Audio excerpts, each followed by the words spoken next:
Jeudi dernier, le Zénith de Nantes sous haute surveillance policière. Il est 18h, 5000 spectateurs attendent l'ouverture des portes pour assister au spectacle de Dieudonné. Une centaine de journalistes couvrent l'événement. Pour l'instant, les portes du Zénith restent closes. Jean-Michel Decaze est sur place pour iTélé depuis 9h du matin. Mais il n'a pas encore aperçu l'humoriste qui reste retranché dans la salle. Dieudonné, il est à l'intérieur, là derrière. Je pense qu'il doit bien se marrer. Parce que, quelque part, on lui fait une publicité absolument extraordinaire.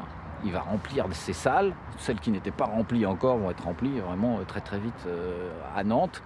En 2 jours, 300 places vendues à la Fnac en centre-ville, en 2 jours. Une publicité médiatique pour Dieudonné à son apogée jeudi. À la télé, les chaînes d'infos tournent en boucle sur la possible annulation de son spectacle. Et la une cet après-midi, c'est évidemment l'affaire Dieudonné. On attend d'un instant à l'autre la décision du tribunal administratif de Nantes. C'est le feuilleton de la journée. L'affrontement entre Dieudonné et Manuel Valls. Il est 14h20.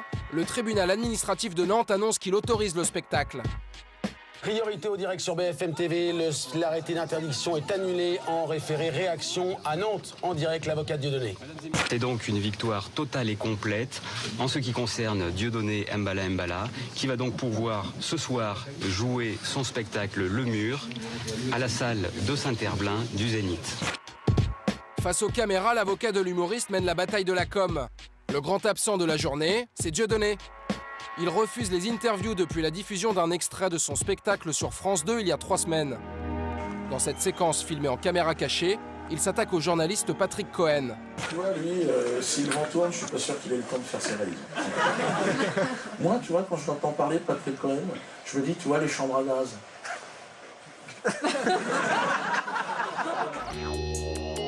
Pour Richard Malka, l'avocat de Radio France qui emploie Patrick Cohen, l'humoriste refuserait de parler aux médias par antisémitisme.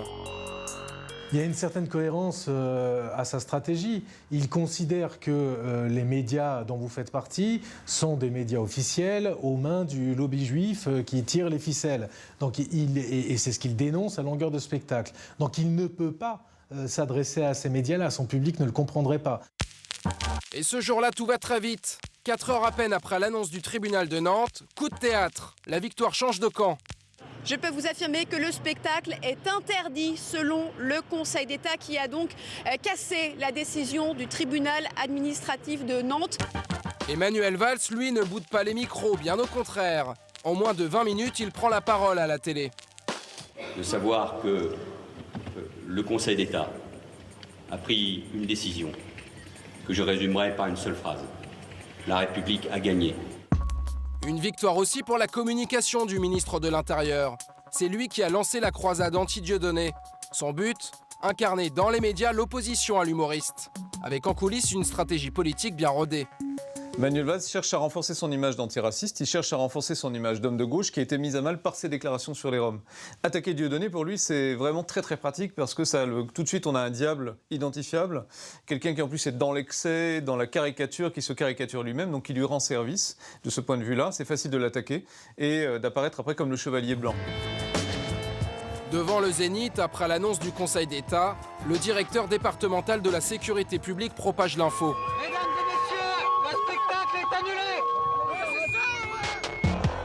Mais le spectacle pour les journalistes se déroule aussi devant la salle, avec une partie du public de Dieudonné resté sur place. Ils assurent le show face aux caméras. Leur jeu, glisser des quenelles aux journalistes en direct à la télé.